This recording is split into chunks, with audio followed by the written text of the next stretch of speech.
So what happened is we were now meeting and everyone got their rooms assigned, and I was the only one forgotten on the list. So now I got my room assigned and it's locked so far. So we'll see.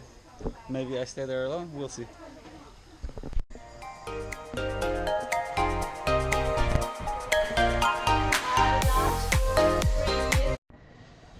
Hi, I'm Tom Oliver. Welcome to the Elephant Nature Park. So here the Elephant Nature Park cares very much about educating people. So I think also for the day visitors, but it's like we started our week here now as well with the same thing. It's basically a documentation about how elephants are treated in Thailand and in Asia all in all, and what's all wrong with it basically.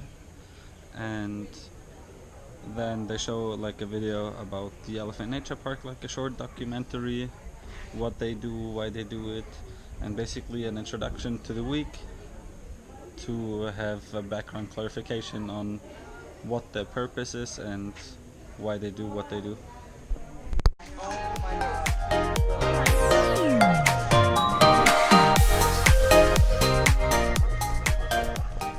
So the Elephant Nature Park doesn't only have elephants but also like many other animals, and especially dogs.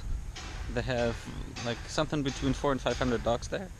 Also some puppies, so earlier we got to walk with some cute puppies, and then now I got to, it's called socializing, so I got to socialize with some other dogs. I think I was in a small space with 8 other dogs and then me, basically petting them, taking care of them, and yeah, it's quite nice. And you can also just do a dog volunteer, which is down there is the dog shelters, or you can do the elephant program. But as far as I understood it, we only working for 2 hours per day, 2 hours in the morning, 2 hours in the afternoon. So yeah, I will have plenty of time to hang out with the dogs and walk them and take care of them and help a bit out in that shelter as well.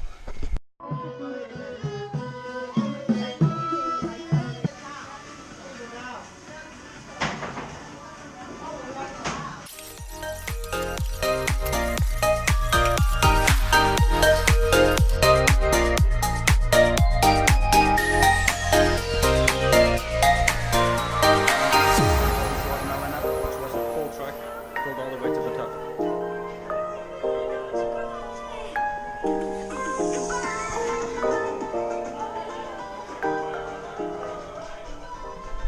My name's Danny. She stays with baby elephant family, but she's too old to eat with baby with the feed. Okay. With the So feed, she comes baby separate. eat very fast, so and the big one over there eat fast too. Sometimes you try to be a first nanny for baby and you're fighting with the young one. Oh, okay. Yeah. So she gets food separate. Yeah.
Sweden said at the same time that they told us this afternoon during our tour was that every tree with a fence around it stands for one elephant that was in the park that passed away. So all these have names of the elephants and that they're representing some of the dead elephants.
And in every case, you had one pair with mother, who will be her helpmate, and you have two, a younger and an older, every single one, a younger and older, who were there as the immediate nanny to care for the young. That's without exception. It's common, like in Yaibur's children.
So, the week is almost over here in the Elephant Nature Park, volunteering for a week.